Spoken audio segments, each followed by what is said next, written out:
welcome, Facebook live stream listeners and viewers. We are so happy to have you here today. We have got a really special show about a really special being. We're going to be talking about Elvis Presley today in a way that he probably hasn't been talked about before, because we're going to be talking from the insights that came from handwritten letters actually written by Elvis to his spiritual guide, Carmen Montez. This is all stuff coming from a brand new, just launched, amazing book called Letters from Elvis. So stay with us. You're going to meet Gary Lindbergh, the author, Jane Hollis, the handwriting analyst who validated that these letters were real, and Adrian Lee, the psychic who had some amazing insights about the whole situation that you're going to really want to hear. So stay with us. We're about to start the show. And remember, you're backstage with Change It Up Radio. So you're going to be hearing us maybe chatting a little bit in between segments and preparing what we want to say for the next one. So you're part of the creation of the show. So welcome. Glad to have you with us. Okay, and we are ready to go, everybody.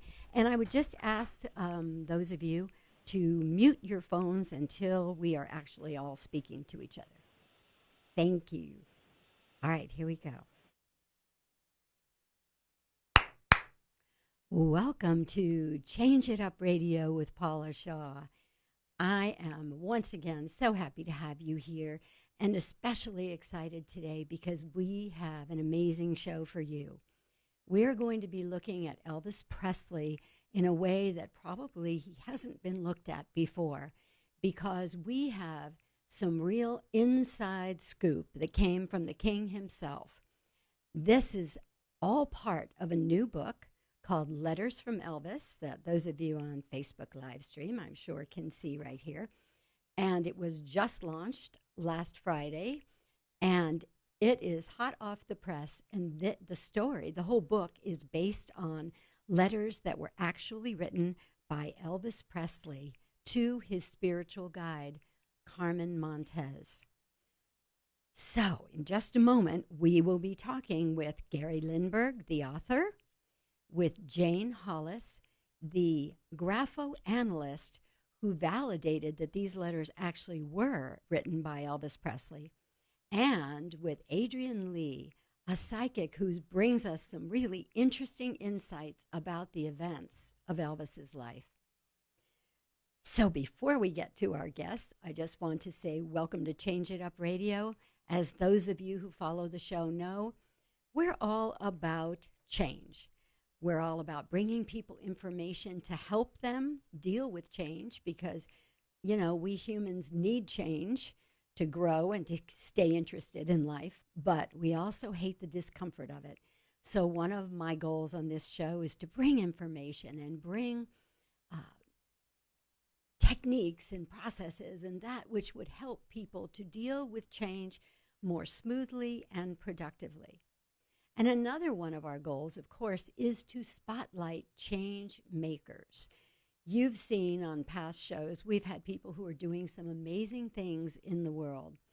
And certainly the man who is the topic of our show today, Elvis Presley, was a major change maker. He brought shift music that we all know about.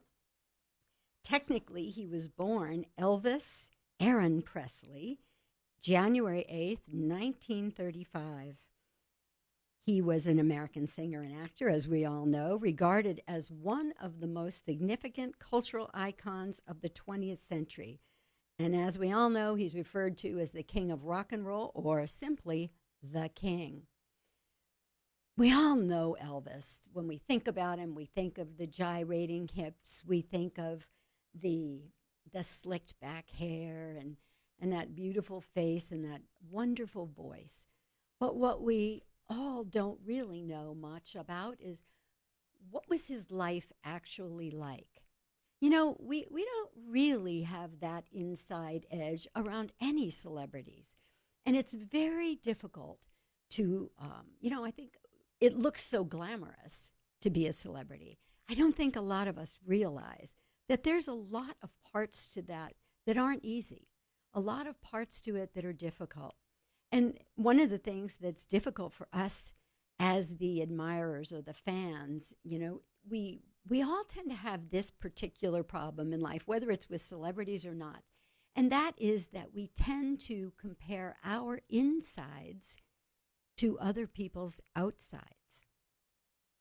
And that usually doesn't turn out well. Because if I'm not feeling good about myself, if I'm having a bad month, let alone a bad day, if I haven't achieved what I think I should have achieved in my life by now, and then I look at somebody like an Elvis or even a friend who's more successful than I am, then I don't come up looking very good. But the truth is, I don't know what's really going on inside that other person.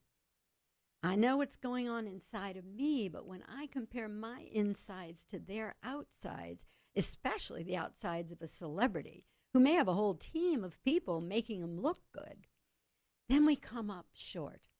And one of the quotes I shared on our show a few weeks back that I'm going to share again that I think is so important is I'm starting over with that. Here it is. This is the quote. Comparison is the thief of all joy. So think about that. You could be having a great day, feeling really good right where you are, just being yourself. And then you look at somebody who's got more money in their retirement than you do, or who's more beautiful, or whose children are more accomplished. And all of a sudden, all those good feelings you have become diminished. And isn't that sad? And isn't that awful? Because those good feelings are everything they were a few minutes before that comparison happened. So I am really working in my own life, and I encourage you all to jump on that bandwagon. Let's try to stop comparing. Because one of the things Gary Lindbergh has shown us in this book, Letters from Elvis, is we had no idea what was going on inside this man. I had a little bit of insight even before I met Gary Lindbergh because his stepbrother, David Stanley, has been a guest on my show. And one of the things I learned, not surprisingly, from David is that Elvis was a very spiritual man. And of course, he wasn't portrayed to the public from that vantage point. And that was a real heartache for him. So I want to tell you a little bit about Gary Lindbergh and let him fill us in on more of what we want to learn about Elvis Presley, especially through this book, Letters from Elvis. Gary Lindbergh, who, by the way, is one of the publishers of my book, his company Calumet Editions, is publishing my new book, which was here only moments ago. I was going to show to the Facebook live stream listeners, but I gave it to Todd, my sound engineer, because I couldn't do this without him. And he left the room with it. So, but knowing Todd, he'll probably pop back in any second with it. So I can, as if by magic. Here it is to the Facebook live stream listeners. My new book is called Saying the Right Thing When You Don't Know What to Say. And I'm very excited about it. It's kind of a passion project that evolved after years of hearing sad people that I talked to in my practice say, nobody showed up, nobody called, because people don't know what to say. And I think it's important that we do what we can to help them know what to say. So Gary Lindbergh is helping me in that venture in publishing this book, which I'm very excited about. He has spent 40 years as a filmmaker, and then the last 10 writing and publishing books. As an author, he has many Amazon #1 best-selling novels, The Shekinah Legacy, Sons of Sadak, Deeper and Deeper, and Ollie's Cloud. And with his mother, Elaine Lindbergh, he co-authored a nonfiction book called The Power of Positive Handwriting. I understand, in fact, she was a friend of Jane Hollis, who we'll be meeting in just a little bit. So they both shared, apparently, this love and this knowledge and expertise in the area of handwriting. He's won over 100 national and international awards for his work in media, including 2 grand awards from the New York International Film Festival. So, without any further ado, Gary Lindbergh, please join me. Good morning. Good morning. How nice are to be you? here. I'm doing well today. I'm delighted to have you with me again, Gary. Some of you know that Gary did a show about a month ago all about this new book of his, but it hadn't yet been released. Now it's released, and I'm very excited about it, Gary. I was watching myself, people buying multiple copies, so I think it's doing well already. But let's set the stage a little bit here, Gary. First of all, what inspired you to write this book about Elvis Presley, and how did you even find out about those letters that were handwritten? Oh, by the way, I forgot to mention that it was not just Elvis whose letters were part of this beautiful cache of letters that became the book. There were also Marlon Brando, Harry Belafonte, and Tom Jones also had letters, and I'm sure all of you recognize those names. These 4 men had in common that they were all working with the spiritual guide, Carmen Montez, and she would insist that they did not talk on the phone. They wrote letters to her. So, Gary, how did you come into, I don't know if I should say possession, or how did you get exposed to the letters in the first place? Well, the letters were all written, as you said, to this woman named Carmen Montez, who was the spiritual advisor to all 4 of these celebrities. And the letters that we have available and that we've written during a 5-year period from 1967 to 1972.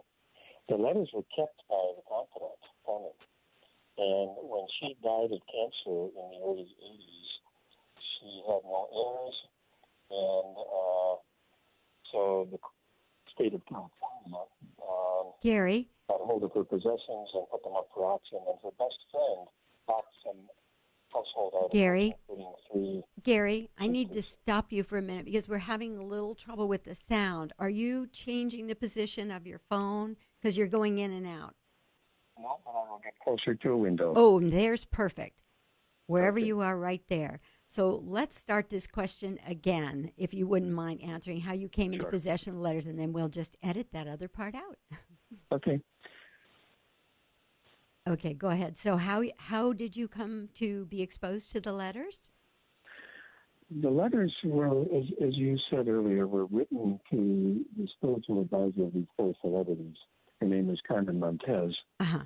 And she kept the letters all of her life. And when she died in the early 1980s, California seized her possessions and sold them at auction. And Carmen's best friend, interestingly also named Carmen, bought 3 suitcases supposedly filled with clothing from the estate sale. And when she got the suitcases home, guess what she found? The letters. Well, nearly 300 letters from these 4 celebrities. Oh, my goodness. All right, Gary, we need to go to a break right now, but when we come back, we'll talk about those letters, and let's also bring Jane in to tell us how we know they're the real deal. We'll be right back. I probably want you to stand up here, Todd? I don't know. Yeah. Do you think? Do you know, what are you thinking is the problem with Gary's phone? Well, I thought maybe he had it too close to his cheek. Oh, okay. But whatever you did at the end, Gary, that worked better. Okay. Because I don't know. Can you hear me? Jane, you're perfect. Okay. I think I'm good, yeah. Okay, so what I'm going to do then when I come back, Gary, is there any more you want to say before we ask Jane about how she knows they're real? Well, keep in mind that Jane didn't do the actual authentication. Oh, she didn't? No, that was done by an analyst named Charles W. Sachs. Okay. Jane's role, we brought her in is really to focus on doing these personality profiles based on the handwriting. Oh, okay. That makes sense in light of her background. Okay, So thank you she's for aware, clarifying. and she's done some questions and documents work, but she wasn't the original person who authenticated these letters. Okay. Then I think that when we first come back, I'll ask you who originally authenticated them, and then Yeah. why don't you explain how Jane was brought in and what she was brought in to do, and then I'll do that quickly. I'll Yeah. bring in Jane. Okay, perfect. Okay, if we're all ready, let me just make sure her bio is here. Yep. Okay. Welcome back to Change It Up Radio with Paula Shaw. In our last segment, Gary Lindbergh, the author of the new book, Letters from Elvis, was telling us how he came to view these letters and how they came into his possession and how he first got inspired to write them, put them together. You know what? I'm starting that one over. Sorry, guys.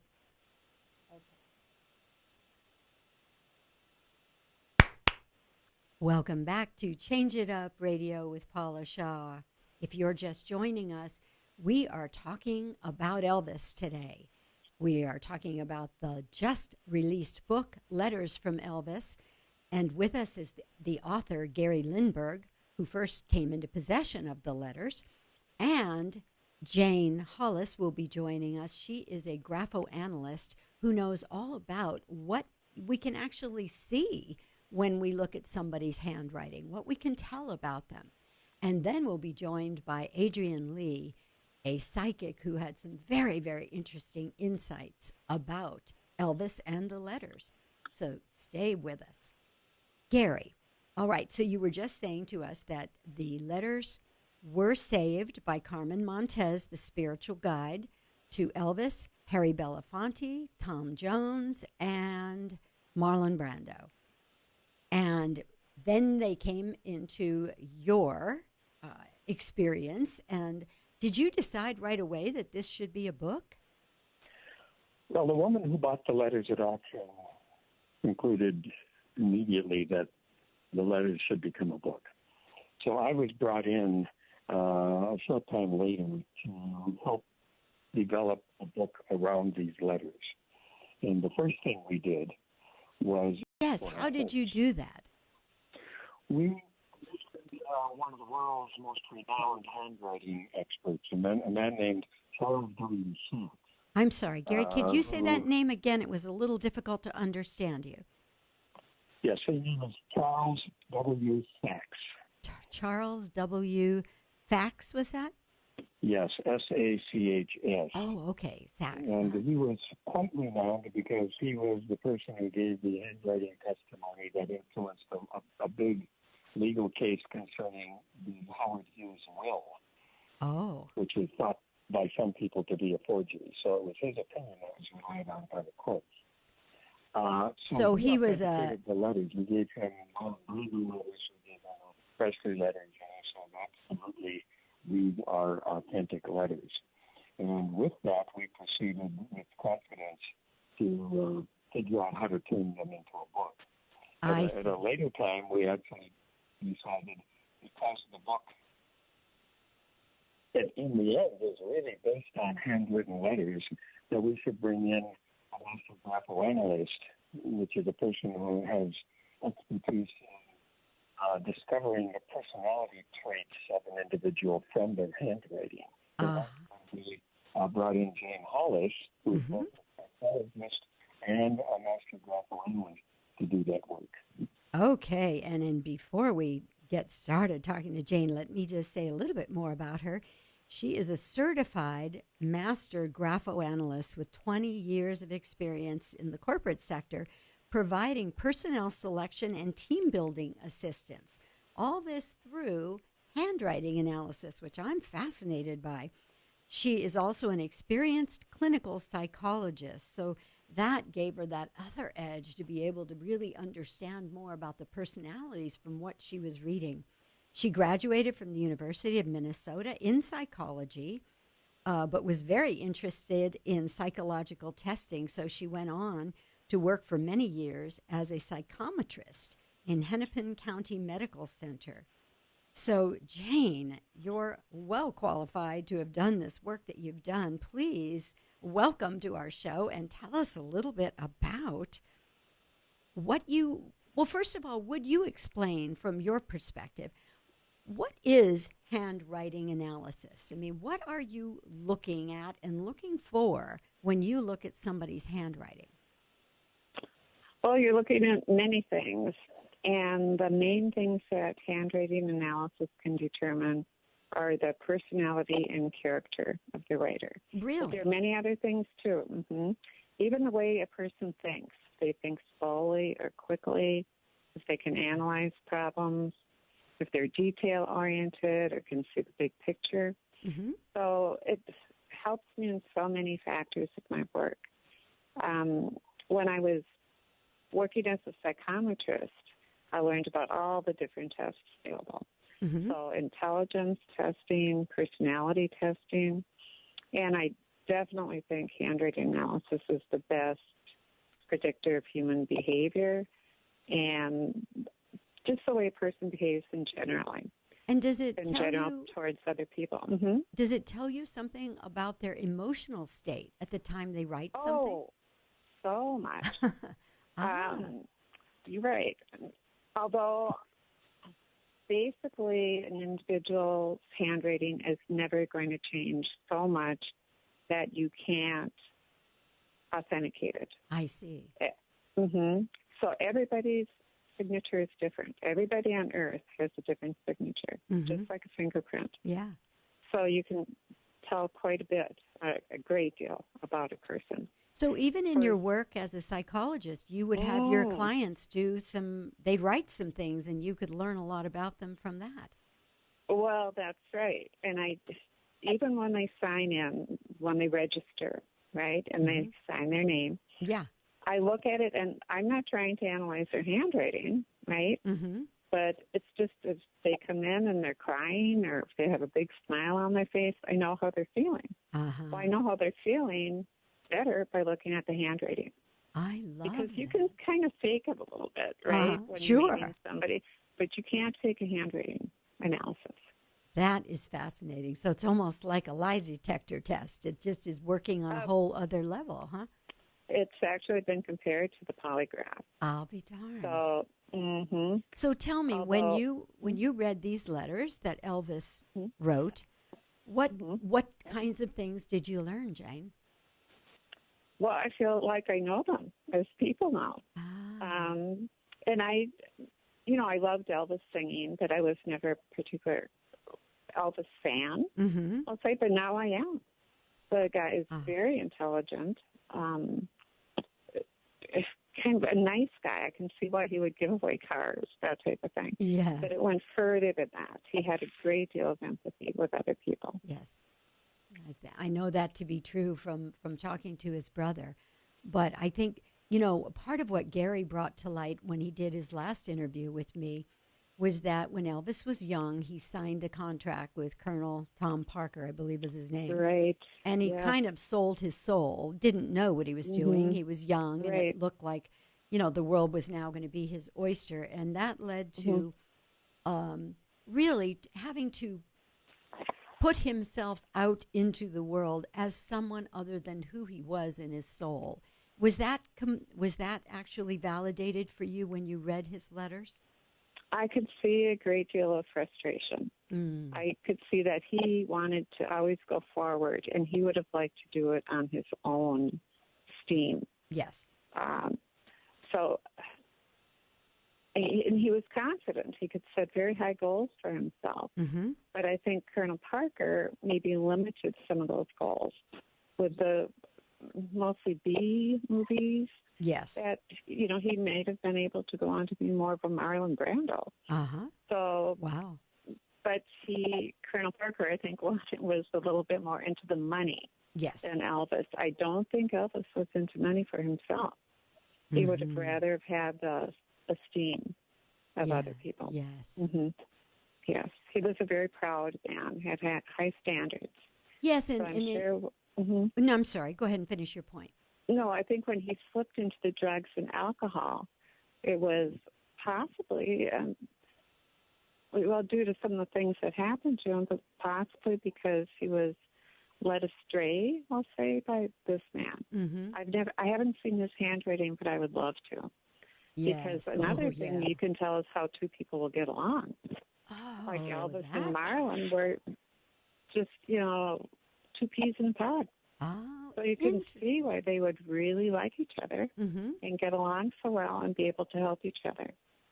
That's so interesting. So that's probably part of the work you did with team building and It was hiring and all that. exactly. Ah. Oh, Right. Jane, this is actually totally new information to me.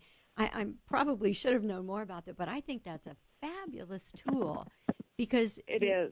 people can say whatever they want to say and they can be whatever they want to be on the surface, but Mm-hmm. to get a clue as to what's going on under the surface is valuable for everybody.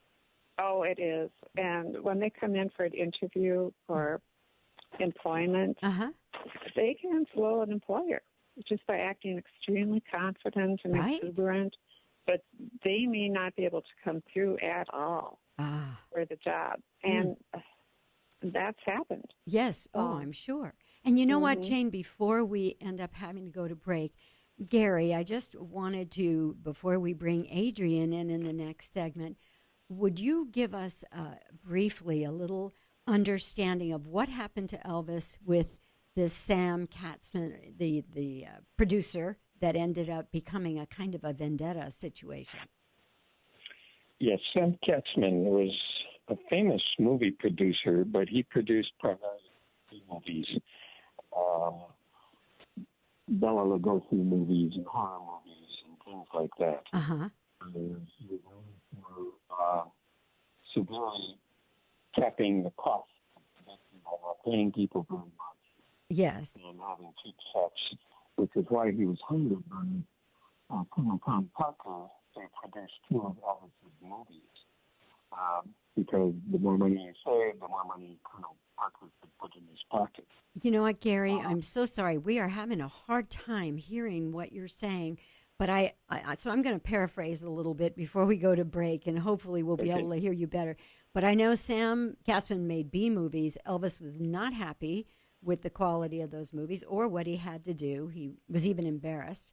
But somehow a vendetta developed between the two, and some terrible things happened to Elvis. You shared last time you were with us. He was kidnapped, and he was raped, and some awful things. And when we come back, I'd like to talk to Adrian, and then maybe the three of us, bringing different perspectives, can talk a little bit about how all this impacted Elvis. So hang on, everybody. We'll be right back. Gary, I'm so sorry. I don't know what it is with your phone, but you're going in and out, and we can't understand you. I can hear Jane perfectly. Are you two in the room here? How is this? Is this not a little better for not great, actually? I wonder if you could use Jane's phone to answer Yeah. that question and then pass it to Jane. Are you two in the same room? Yeah. Oh, good. Do you want to Okay. just sit right down by me here? Let me Okay. try to see if this sounds any better. That sounds much better. Isn't it funny? I don't know what's wrong with this phone. It's like you start out sounding like that, but then it kind of goes away. And I'm just, I didn't want to cut you off, but this is such important information, and I know the audience would just be frustrated that they can't hear you clearly. But So we'll use the backup phone. okay, perfect. So let's bring Adrian in, and then in the last segment we'll have all of you, and we'll all just sort of put our input together. And Okay. I'm going to write in big letters here. Wait a minute. I just moved through my notes. I want to be sure. Oh, here it is. I already wrote it in big letters and yellowed it. Available on Amazon. Okay. All right. Adrian, are you ready? I am ready to go. All right. Excellent. And I hear you perfectly. All right. Here we go. Welcome back to Change It Up Radio with Paula Shaw. We are having such an interesting show today. If you're just joining us, you missed out, and be sure you catch the replay. We're talking about a new book, Letters from Elvis, that was written by Gary Lindbergh. And also in studio with me today, not in studio, but on the phone, Gary Lindbergh, the author, Jane Hollis, who is a handwriting expert, who's telling, and also a clinical psychologist, who is telling us some fascinating things about what you can learn from handwriting. These letters were authenticated. They were written by Elvis, not only Elvis, but also Harry Belafonte, Tom Jones, and who am I forgetting? Marlon Brando. All four of these men had in common that they were working with a spiritual guide named Carmen Montez, and they would write letters to her. And these are the letters that came into the possession of Gary Lindbergh, that after 20 years of very hard work, he brought together in this amazing look at the insides of Elvis Presley. So joining us now is a man who contributed a whole other perspective to this work. And that man I had the pleasure of meeting this weekend. His name is Adrian Lee. Adrian Lee is the founder of the International Paranormal Society and a member of the Luton Paranormal Society in England. He has comprehensively investigated ghosts and paranormal activity all over the globe. He has written numerous books, including Mysterious Minnesota, Digging Up the Ghostly Past at 1,300 Sites, Unwrapping Urban Legends, Ghostly Tales from the Dead, and actually many, many more. But his intro would be longer than his interview if I tell you all of them. The man is very prolific. He's also currently the host of the award-nominated weekly paranormal news quiz show called More Questions Than Answers. So, Adrian, I'm so happy to have you with us. Hi. Thank you for inviting me on your show. It's a pleasure to be here. It's a pleasure to have you.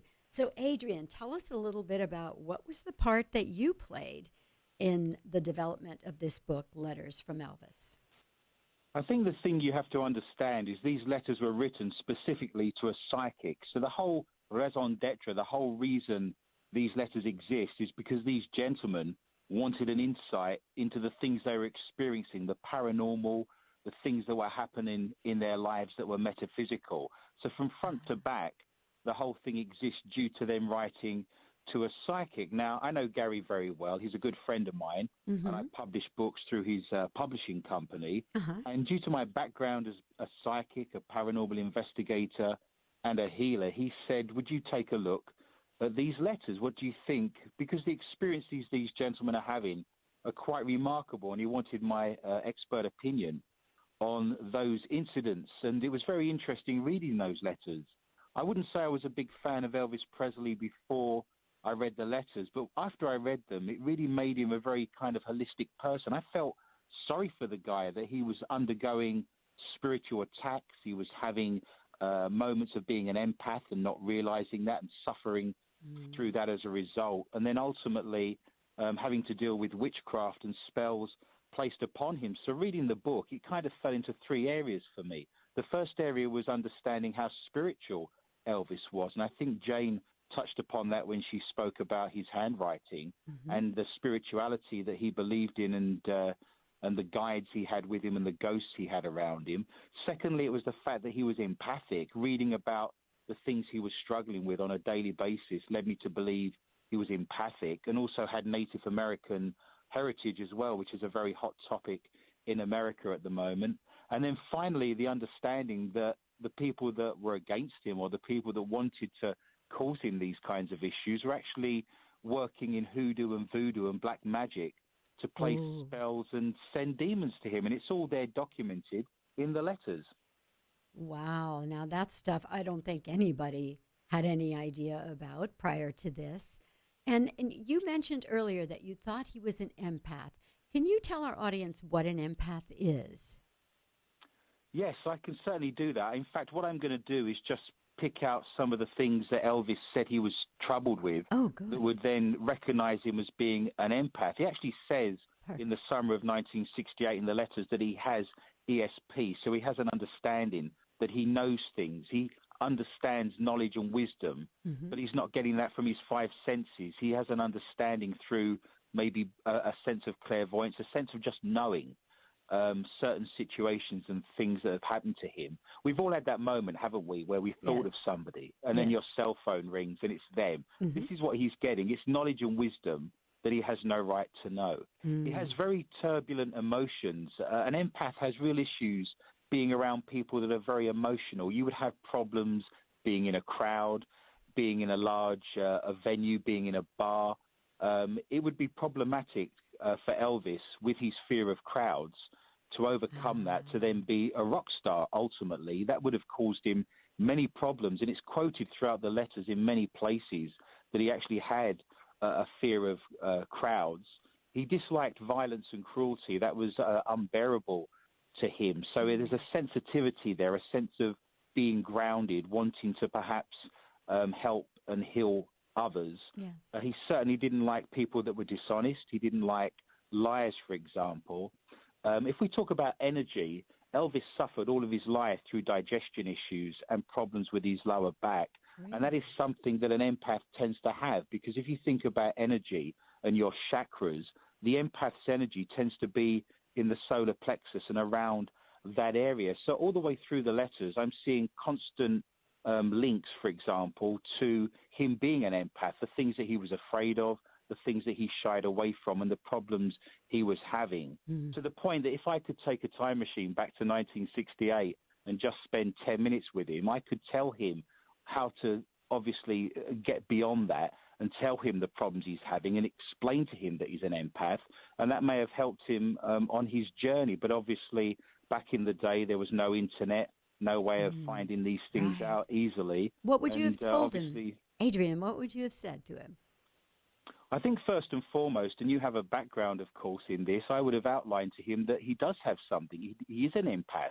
Half the time, it's acknowledging the fact that you are seeing things and you're not going completely mad. That would be the first thing. Yes. I would then discuss with him techniques to do with meditation, controlling his energy. There's certainly crystals and stones and things that he could have brought with him that would help him to put his armor on. Yes. I think the key to an empath is to put your armor on and then learn to take it off again when you leave the crowded bar, would be the suggestion. So there would be things that you could implement, designed for life, I think you'd probably call it, and that would have helped him enormously. Yes, I completely agree. And I'm absolutely fascinated by what you've said, that as an empath, it would, where people think that someone like Elvis goes up on stage and they love being adored and they love the girls screaming and all that stuff. But as an empath, that actually was an experience of discomfort for him. That's what you're saying, right? Absolutely, and he actually quotes this in the letters. You do find in life, don't you, that those people that are extrovert in front of the camera or on stage are actually very introverted and shy when they're removed from that arena. The Bohemian Rhapsody film came out this week. Freddie Mercury would be another great example of that, where you have this great showman running around the stage and being an extreme extrovert. But if you ever saw the guy interviewed, he was incredibly introverted and shy. So that is something that you see in other people in the same field. Yes.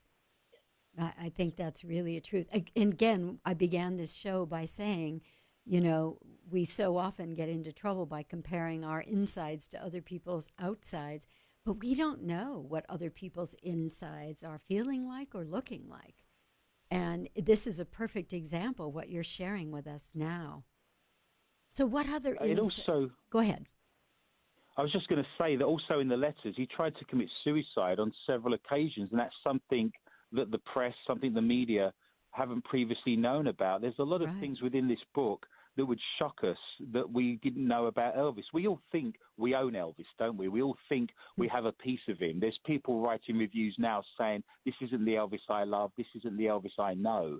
Some people don't want to be confronted with that. And for the first time, this is an insight where you're scratching the surface. And if you're unhappy with what you're seeing or what you're getting, and it doesn't stick with what you think should be Elvis Presley, there's nothing you can do about that. He has a persona, and people buy into that persona, don't they? That's right. They do, because they oftentimes are so unhappy with their own persona that they associate, you know, or they hook on to somebody else's, or they get into the fantasy of what they think that person's life is to try to relieve some of the pain or boredom of their own life. But it isn't real. do project onto our. Yes. This is another discussion, of course, but we do project onto our rock stars and onto our film stars. And at the end of the day, they're human, aren't they? They're the same as me and you. They've got the same fears, Yes. the same goals. And it's very difficult, especially in the modern world, living in that goldfish bowl and within that environment. Yes. Very, very difficult. And especially back when Elvis was doing his thing, A, he was so controlled by his manager. But B, like you said, we didn't have the internet. It wasn't possible to get help without public finding out about that. Like you mentioned, and Gary had shared that he was raped, and I can't imagine the emotional pain and the shame that he experienced after that. And what was he going to do? He couldn't go to a therapist without the public finding out. I wonder if he got any help at all.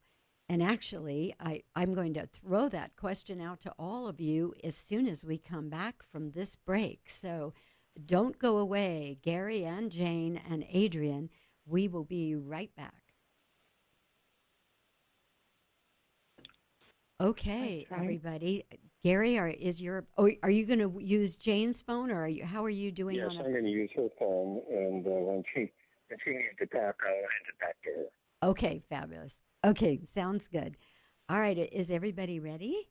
Can you hear me on this phone? I'm hearing you perfectly, Jane, and I'm hearing Adrian perfectly. That's right. Unfortunately, the only thing I would add, Paula, is if you give me a second just to talk about the spells and the witchcraft, that would be interesting when for we a come minute back. or two. Okay, so we'll start with you when we come back from the top, and then during this segment, I'm going to just kind of ask each of you if there's something that you want to add that you have not yet been able to speak about, and then we'll wrap it all up. And and I will wait a minute. I'm putting this piece of paper right in front of me that says available on Amazon. And Gary, feel free to jump in if I don't get it out there soon enough or right. You know what? I'm going to start it off by saying that. Then I know it'll be at least in there once. And feel free to add that too when you speak. Okay. All right, here we go.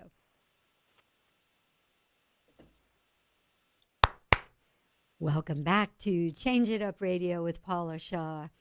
Oh my goodness, this show is flying by. We are having an amazing show today. We're talking about a brand new book just released called Letters from Elvis by author Gary Lindbergh. And Gary Lindbergh and graphoanalyst Jane Hollis and psychic and paranormal investigator Adrian Lee are all with me today for this show. And if you're just joining us, we were just talking with psychic Adrian Lee about some of what he discovered about Elvis from the letters and the events that took place. And Adrian, you wanted to make another point about some of the things that had happened to Elvis that we have not known about before. This book is bringing forth information that we have not known about, and not sensational information that, slams the character of a person, which I really hate those books. This book is giving us insight into who this human being was and what his real life pain was. So, Adrian, go ahead and with the point that you wanted to make. Well, before the break, you mentioned, of course, that he was raped and attacked. Yes. It was very interesting for me. It's very difficult to read that, I have to say, within the letters. Yes. But as a historian, it's a very important part of Elvis's life. Yes. To then work out, I come from a background, I'm an ordained Christian minister, and I've written the book, How to Be a Christian Psychic. But as a theologian and someone who studied religion and history, I started to read the events and the ritualization of the violence that was practiced upon Elvis. And I suddenly realized that there was actually hoodoo and voodoo practiced on Elvis. And the things they were doing to him were actually ritual magic and based on black magic. It was very interesting, the things that were sent to him that were negative. Elvis said he saw dark figures wandering around him. They were sending him demonic entities, the suicides and the depression, the ritualized attacks. Everything that I was reading about, I traced back to practices that to do with dark magic. A lot of the letters are dated. And when he was saying that things were happening to him, for example, every single one of them was on a full moon. of course, when ritualized magic would be practiced during a full moon, because it illuminates ghosts, it illuminates spirits, and of course, a lot of the magic is practiced to the moon goddess. So it was very interesting. That was an amazing revelation when I found that. But when he had pains, when things weren't going well for him, it was very interesting. He had a snake actually thrown into his trailer, and there was a lot of snake magic practiced on him as well. If anyone's familiar with voodoo and hoodoo, there's a lot to do with snakes and the idea of a snake being a circle of life. You could certainly kill a snake buried in someone's yard and then bring that person death and destruction. And this came around a time where Priscilla actually lost a child in utero. So all the way through reading this, I kept linking everything back to that kind of dark magic. It was a very interesting process for me and quite a revelation. And, I think it's so important in that people say, well, he ended up eating himself to death and doing drugs and all that. But I think the pieces that you've all added today help us understand why Elvis was soothing his emotional pain with the drugs and the food. So it wasn't just that he was this out of control guy who overdid it and was an addict. He was really, truly a person in pain. Gary, Jane, would either of you like to speak to that? Yes, I think that's an important point. For me, the big takeaway of reading these letters and doing a lot of additional research on Elvis's life and how all of these things come together was that he was a tortured person. He was abused mentally and emotionally, and during these 5 years, significantly in a physical manner. He was sort of the Me Too poster child of his era, in a way. And he tried to find ways of escaping the pain, both emotional and physical pain, and certainly becoming addicted to painkillers probably was inevitable without seeking the right kind of help. Yes. So I think the book helps us understand that many of the consequences of things that were done to him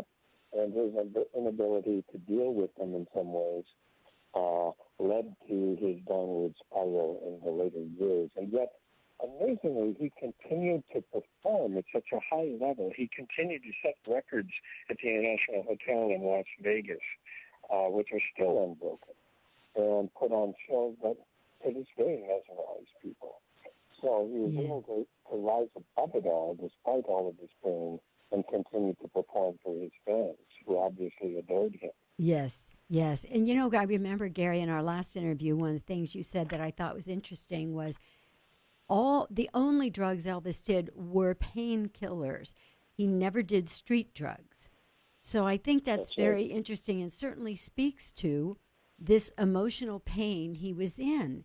Jane, as a psychologist and as an expert in looking at his handwriting, could you see this emotional pain besides what you read in terms of the facts? Can you see that in the handwriting?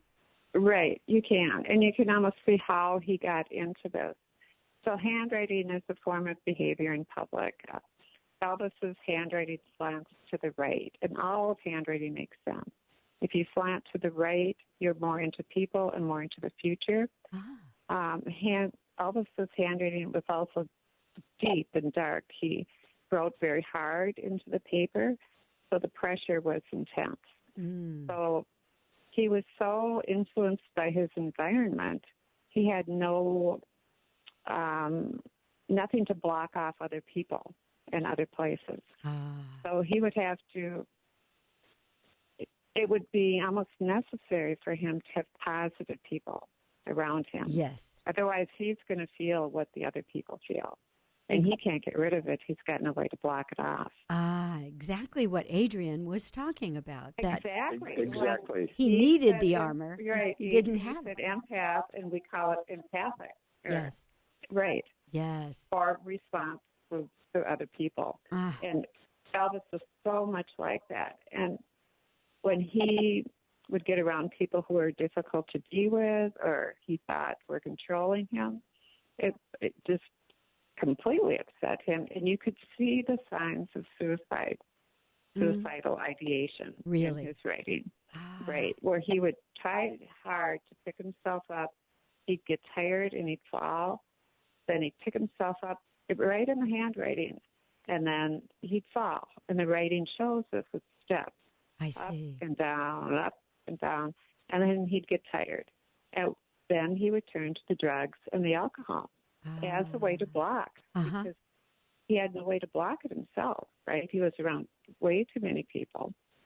And some of the people he was around were quite negative. So I can understand why he would so much appreciate suffering. his friendship. He was. Yes. He was suffering. And as far as we know, did he ever have any kind of therapy or help after he was raped, or in all the years of going through this? Do we know that? I don't think so that I know of. I don't. There's no record of him seeking that kind of professional help. I think the way he did it was on a more spiritual basis. I think that's why he sought out Carmen. Carmen, of course. That I see. She was like his therapist, his guide. Yes. Right, exactly. And Okay. Thank you for clarifying that, Gary. Her handwriting was so optimistic. Oh. Maybe just for a time.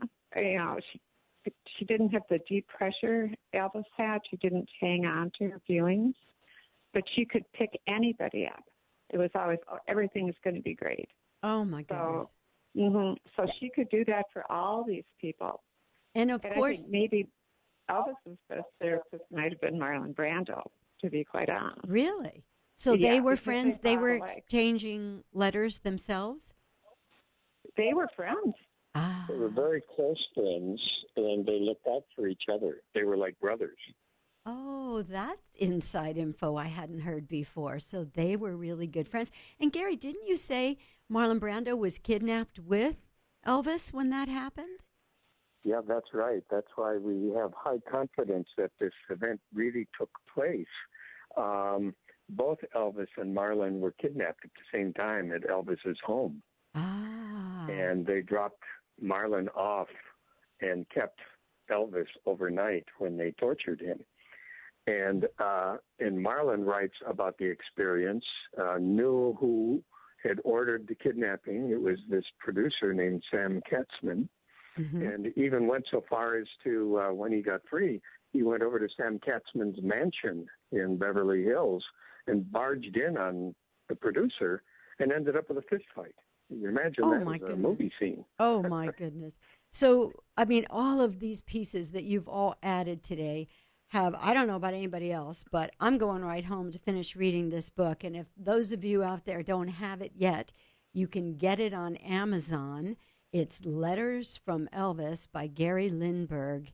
And Gary and Adrian and Jane, all that you have added today to our understanding about the King has been amazing, and I think some very, very new information for a lot of people. So I thank you so much for being with me today and helping me do this show about Letters from Elvis. So my gratitude to all of you. And Adrian, thank you so much for your contributions, which I think are other pieces that we didn't know about Elvis. And that's very kind of you. Can you believe that a psychologist and science came together with metaphysical and the paranormal all in the same place? It's 2018. Everything's possible. Thank you, you guys. And thank you, Thank you.